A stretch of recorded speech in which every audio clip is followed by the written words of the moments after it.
This morning I'm working on assembling some of these Marauder Commandos for the firefight diorama that's coming up later.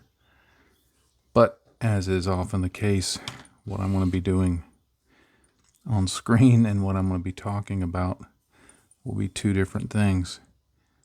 Over the years, I've had a number of people ask me, patrons, non-patrons, ask me about, what does it take to get started blogging?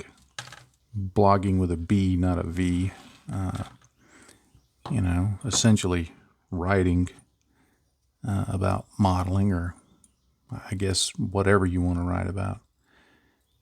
And the recommendation I always make is that, if you want to start blogging, that's great. But sustaining a blog is a difficult thing. I've been blogging in some form or another since 2006. I started off on a site that I still have out there. I haven't added to it in years, called agapemodels.com. It's a Christian-based modeling website. But I would put out, a few articles a week, and mostly about building aircraft. And then eventually, when I decided to start monetizing things, I didn't think the two purposes went well together, so I just went with johnbias.com and started blogging there. And eventually, of course, got into video.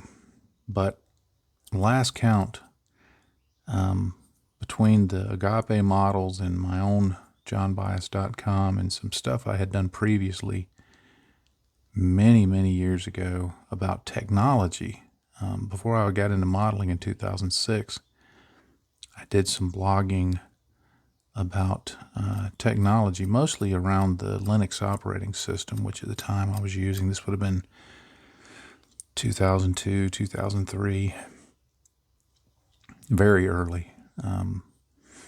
But it's no longer out there.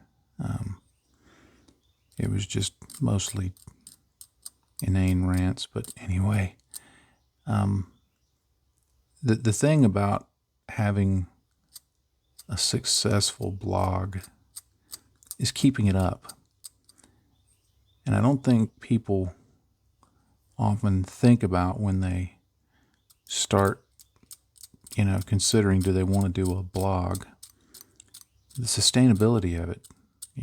How hard is it to keep up with? I mean, if you read my old johnbias.com blog, you know that I did a lot of stories of me growing up. That was the subject of, I'd start off and talk about some story from my childhood and then shift to talking about the model, and then conclude the story from my childhood and then kind of relate the two. And people seemed to like it. They were fairly long. Most of them were 2,000 words or more. So it was a lot of writing. Anyway, the sustainability thing is what's gonna make your blog successful. For people to come back and see it and read it. And I know I always told myself, I just blog because I like writing, and I don't care if anybody reads it. But as I've gotten older, maybe a little wiser, maybe a little better understanding myself, I realized that's not true. I did care if somebody read it. I don't think creative people do things in a vacuum. We do it because we like to show our work. Not everybody, and not everybody is to the same degree. But it's something I've discovered about myself, and when I really talk to other people who publish stuff, it really eventually comes out that, I want it to be seen. I want it to be enjoyed, whatever. But if you're thinking about blogging, here's what I recommend. before you start picking a platform to do it on, before you start, trying to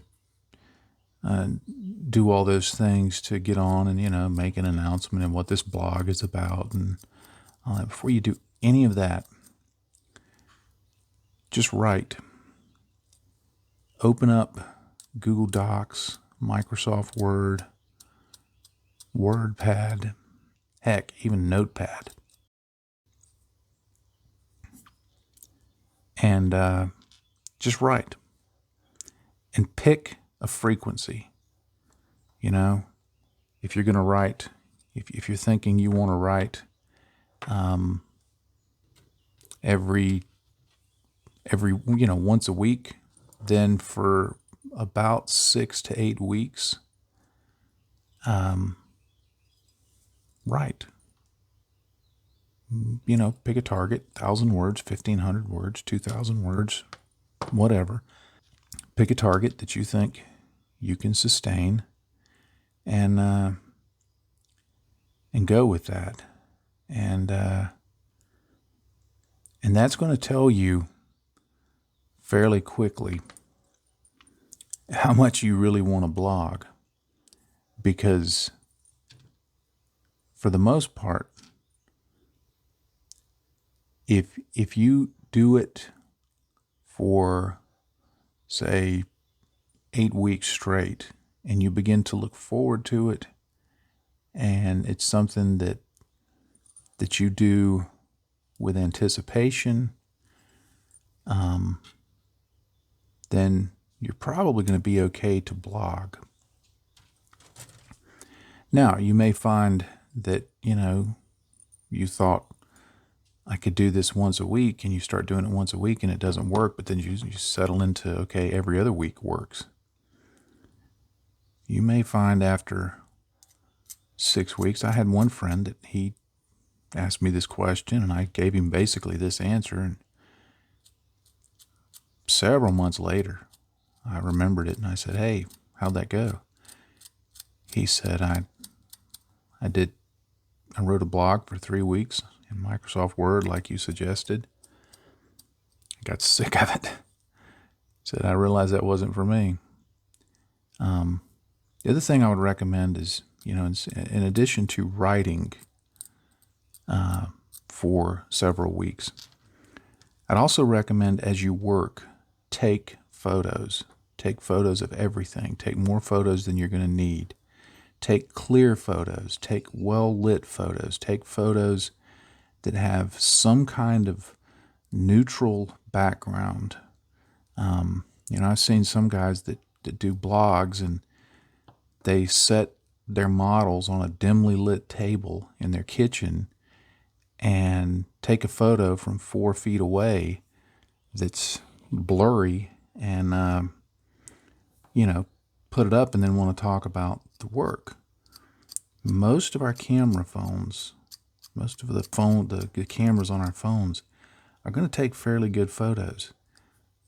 Put some lights in, get some warm temperature. It's not warm, but something in the 5,500 Kelvin range, something that's going to be a whiter light.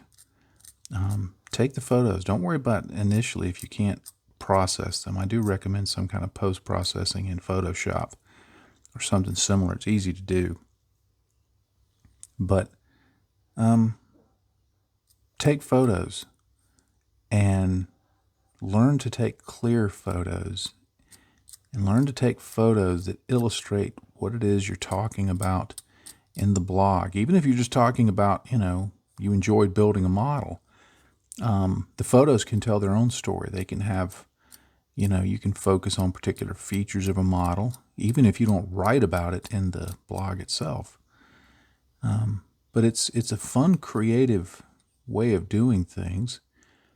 And I know for me, it kind of helped me focus on what it was I was doing with the model. It was more than just, it was something that I could reflect on my experience with the model and just really kind of do more than just get done and sit there and look at it for a minute and then move on to the next one.